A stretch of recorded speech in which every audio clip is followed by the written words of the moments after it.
वो कारण ये था कि मैं मोबाइल फोन के होलसेल का बिजनेस करता था और वो बच्चे लोगों को मोबाइल फोन रिपेयरिंग का कोर्स कराया करते थे। मोबाइल फोन रिपेयरिंग के वो टीचर हुआ करते थे। तो अक्सर क्या है, उनके बच्चे जो थे ना हमारे यहाँ मोबाइल फोन का पार्ट वगैरह खरीदने के लिए आया करते थे, तो हमारा उनसे थोड़ा नजदीकी था। वो एक दिन मेरी दुकान पर आए और एक फोल्डर निकाला और फोल्डर निकाल के उन्होंने मुझे कुछ बताने का प्रयास किया। और जब कुछ बताने का प्रयास किया तो मुझे जितनी भी बात उन्होंने बताई ना, वो सारी बात मुझे बहकी बहकी बात लगी, सारी बात मुझे बहकी बहकी लगी। आप लोगों में से कितने लोग ऐसे हैं जो पहली बार काम देखे अभी तक जुड़े नहीं है और इस हॉल में बैठे हुए? एक बार हाथ उठा दे, एक बार हाथ उठा दे बढ़िया से, दमदार वाला, ईमानदारी से। चलिए सबसे पहले मैं अपने पुराने साथी से चाहूंगा एक बार दमदार वाले ताली के लिए बजा। Thank you. क्योंकि मैं सौभाग्यशाली नहीं था आपके तरह कि पहली बार इस तरह के प्रोग्राम में मैं गया था। मेरे दुकान पर आके एक वही फोल्डर निकाल के मुझे महंगी महंगी बात बता रहे थे। वो बोल रहे थे कि एक सामान की खरीदारी करनी है। अब कौन सा सामान? वही सामान जो सुबह से लेके रात तक मार्केट में अक्सर हम लोग खरीदारी किया करते हैं। उन्होंने कहा कि एक सामान की खरीदारी करनी है जीवन में एक बार, और खरीदारी करने के बाद 2 घंटा सवेरे 2 घंटा शाम, अगर 4 साल इस काम को करते हैं तो आप यहाँ से 10,000 लोगों की टीम बना सकते हैं। आप यहाँ से डायमंड बन सकते हैं, 50 लाख रुपया कमा सकते हैं, सप्ताह का 2 लाख रुपया भी कमा सकते हैं। भाई साहब रियल में कहता हूं, अगर इसके जगह वो आदमी ये आकर हमको समझाए होते उस दिन कि राजकुमार जी एक दुकान और खोलनी है, 10-12 लाख रुपया का पूंजी और लगाना है, और सवेरे 9 बजे दुकान खोलना है, रात में 9 बजे बंद करना है, और महीने का 1,50,000 आ जाएगा, तो दिमाग एक्सेप्ट कर लेता। यस या नो? एक्सेप्ट करता कि नहीं करता? क्योंकि मैं बिजनेसमैन था, 50 से 70 लाख रुपए का इन्वेस्टमेंट मेरा ऑलरेडी हो चुका था दुकान में, और मैं इस तरह की इनकम को ले रहा था। लेकिन इस तरह की जब बहकी बहकी बात बताई गई ना, तो बिल्कुल भी दिमाग जो है ना, जब भी दिमाग में डालने का कोशिश करता, दिमाग बोलता not found, not found, not found. दिमाग एक्सेप्ट ही नहीं कर रहा था। लेकिन सबके साथ वही होता है जो मेरे साथ हुआ। कहीं न कहीं बिजनेस की जानकारी जो व्यक्ति देते हैं, उनसे संबंध बचाने के लिए, पीछा छुड़ाने के लिए हम लोग क्या करते हैं? क्या करते हैं? उनकी बात को मान लेते हैं कि चलो कोई बात नहीं है, पैसा देंगे, सामान मिल जाएगा, काम वाम तो करना है नहीं। यस या नो? ऐसा ही होता है ना। हम भी सोचे चलो कोई बात नहीं है, परिचय के लोग हैं, इन्हीं का स्टूडेंट वगैरह आता है, सामान वामान खरीदता है, अगर हमने मना कर दिया तो नाराज हो जाएंगे, चलो कोई बात नहीं है। ऐसे भी फ्लिपकार्ट, अमेजोन से सामान मंगाते हैं, मार्केट से खरीदारी करते हैं, तो हमने बोला चलो भाई एक सामान दे दो, तो उन्होंने सामान दिखाया, साड़ी सूट बर्तन, तो मेरे पास सब चीज था। एक गलती हो गई परमात्मा से। वो गलती ये हो गई कि मेरे पास में पहनने के लिए उस समय सूट नहीं था, क्योंकि मेरी जो शादी हुई थी ना वो मंदिर में हुई थी, और जब मेरे साड़ी थी तो निपटा दिया गया था। Thank you.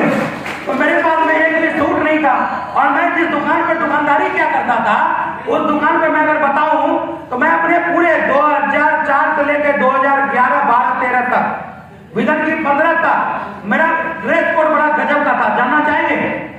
जानना चाहेंगे? आपके मुंगेर के बहुत सारे लोग हमारे यहाँ से होलसेल में मोबाइल का सामान लाते थे। आप लोगों को जानकारी नहीं, आज भी मैं जानता हूँ।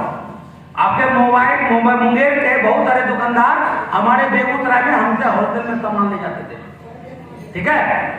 तो मेरा जो ड्रेस कोड हुआ करता था वो एकदम गिना हुआ था।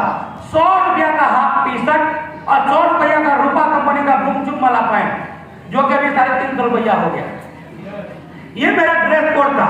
हाफ पैंट और टी शर्ट पहनते थे। लोग आके बोलता भी था कि हाफ पैंट और टी शर्ट जो पहन के दुकानदारी करते हैं, पैंट शर्ट क्यों नहीं पहनते हैं? तो हम उनको बोलते थे कि हाफ पैंट और टी शर्ट में ना कस्टमर को सामान उतार के देने में बड़ा रिलैक्स फील होता है। लॉजिक दिया करते थे। तो जब कोट पैंट देखे तो हमको लगा चलो यही मौका है, एक तो खरीदारी करके सिलवा लेते हैं, कम से कम शादी ब्याह में जाएंगे तो कोट पैंट बांधने के काम है। यही छोटा सा सोचता, पैसा दिए, सामान आया, थोड़ा सा भरोसा बढ़ा। अब बारी आई, कार्यक्रम शुरू हुआ काम करने का। तो हमें जानते हैं काम नहीं करने का बहुत बहाना दिया। पहला बहाना जो हम सब भी देते हैं, क्या करें, हमारे पास तो समय ही नहीं है। हम भी दिए। इस हॉल में बैठे हुए बहुत लोग होंगे जो जुड़े नहीं होंगे, और जुड़ने से पहले क्या बोलते होंगे, जुड़ तो जाते लेकिन क्या करें, इस काम को करने के लिए तो समय है नहीं, बोलते हैं ना। और जो जुड़ गए होंगे ना, पैसा लगा के भी उनको जब लीडर बोलता होगा कि चलिए आप थोड़ा सा काम कर लीजिए, कुछ कमा लीजिए, तो क्या बोलता होगा, क्या करें, समय तो नहीं है। यस नो, आप लोग देखिए राजा करने की धरती पर बोले थे हाँ या ना में जवाब देंगे। और सुन लीजिए मेरा बात, नानी अम्मा दादी अम्मा तभी तक कहानी सुनाती है जब तक बच्चा हाँ हम करता है। हम लोग कहानी तभी तक चलेगा। अरे तो कोई दिक्कत देख लीजिए, काजू किशमिश रखकर इंतजार कर रहा है, ये तो ड्यूटी है। ये क्या है, ड्यूटी है, लगती है 1 घंटे की, तो ड्यूटी पूरा करना है, बाकी तो व्यवस्था हुआ टाइट में, ठीक है। तो हमने भी बहाना दिया उनको कि भाई हमारे पास समय नहीं है, लेकिन रियल में बताऊं तो मेरे पास समय नहीं था। आप लोग भी अगर बोलते होंगे मेरे पास समय नहीं है, तो मैं ये नहीं कहूंगा कि आप गलत बोलते हैं, बिल्कुल सही बोलते हैं। क्योंकि परिवार की जो जरूरत है ना, वो जरूरत ही इतनी बड़ी है कि उस जरूरत को पूरा करने के लिए इस हॉल में क्या, पूरे भारत क्या, पूरे वर्ल्ड के लोग दिन रात लगे रहते हैं। हर आदमी अपने क्षमता के हिसाब से, अपने ताकत के हिसाब से, कोई 8 घंटा, कोई 10 घंटा, कोई 12 घंटा, कोई 14 घंटा मेहनत करते हैं कि नहीं करते, करते हैं कि नहीं करते। हमारा बाल बच्चा बढ़िया पढ़ाई लिखाई करे, बढ़िया खाना खाए, तो हर आदमी लगा रहता है, तो समय होता नहीं है। हम भी लगे हुए थे, समय नहीं था। मैंने साफ साफ कर दिया, सर हम 9 बजे दुकान आते हैं और रात में 10 बजे घर जाते हैं। मैडम का तबीयत खराब होता है, मैडम बोलती डॉक्टर के यहाँ जाना है, हम कहते हैं मेरे पास समय नहीं, खुद से चल जाओ। सर बच्चा पढ़ाई करते करते 3 में पहुंच गया, 4 में पहुंच गया, कहता पीटीएम में पेरेंट टीचर मीटिंग है, अरे चलिए आपको बुलाया गया है, हम कहते हैं मम्मी को लेकर चल जाओ। मतलब एकदम समय नहीं था। समय नहीं होने का कारण था, तीनों दुकान होलसेल का 25 से 30 स्टाफ थे, मैं अकेला था, मैट्रिक पास आदमी था, कंप्यूटर का नॉलेज नहीं था, दुकान में स्टॉक की एंट्री वगैरह कुछ नहीं था।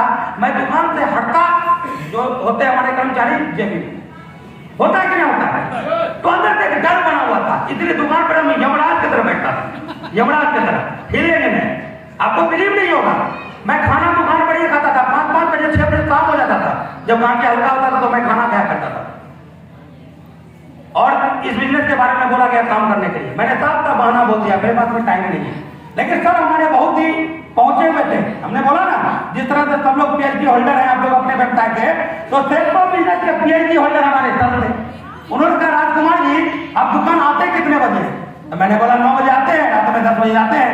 उन्होंने बोला उठते कितने बजे, तो मैं झूठ नहीं बोला, आज भी झूठ नहीं बोलता, पहले भी नहीं बोलता था। मैं बोला सर 6 बजे उठ जाते हैं। क्यों, मैं टेलीफोन पीसीओ 5 बजे खोलता था, याद है ना, बताया अभी, तो शुरू से ही उठने की आदत थी, आज भी मैं 5:30 बजे उठ जाता हूँ, तो सवेरे उठने की आदत थी। मैंने बोला सर 6 बजे उठते हैं, तो सर ने बोला 6 तो लोग करते क्या, हम लोग सर क्या करेंगे, वाइफ के साथ में चाय पीते हैं, थोड़ा सा न्यूज पेपर रखते हैं, थोड़ा सा न्यूज देखते हैं, बच्चे लोगों के साथ मारती चिटोली, यही सब होता है। उन्होंने कहा राजकुमार जी वो काम करिए ना, मैंने बोला बोलिए वो क्या, बोला ये जो 6 से 9 का समय जो आप घर में गुजारते हैं और फिर घर में चाय तो पीते हैं, तो चलिए घर का चाय मत पीजिएगा, आप अपने कुछ अच्छे लोगों से हमारा परिचय करवाइए, इंट्रोडक्शन करवाइए, और जब किसी के यहाँ जाएंगे तो चाय मिलेगी कि नहीं मिलेगी, चाय मिलेगी ना। उन्होंने कहा कि आप चाय पीजिएगा, नाश्ता करिएगा, हम उनको प्लान के बारे में बताएंगे। अब हमको लगा कि यार तो फंस गए, तो फंस जाएंगे ऐसे में, फिर हमने एक बहाना बोल दिया, बता दें दूसरा बहाना सुनेंगे। हमने बोला सर बात तो ठीक है, लेकिन हमको तो बाइक चलाने आता नहीं, रियल हमको बाइक चलाने नहीं आता था।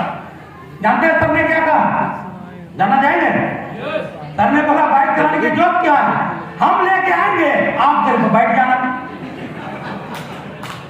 गजब फेरा, और लास्ट में वही हुआ, हम देख लिए कि हमको छोड़ने वाले हैं नहीं, लास्ट में हमारा कार्यक्रम फिर शुरू हो गया। सवेरे सवेरे सर आते थे बाइक लेके, मैं सबके बाइक पर बैठा था, कुछ लोगों की मैंने लिस्ट बनाई और लोगों से मिलना जुलना शुरू किया।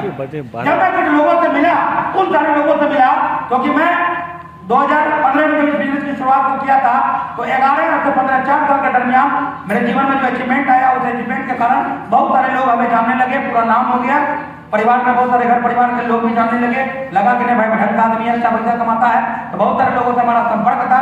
मैं उन लोगों को इस बिजनेस के बारे में जानकारी दिलाना शुरू किया। लगभग मैंने 10-15-20 लोगों को बताया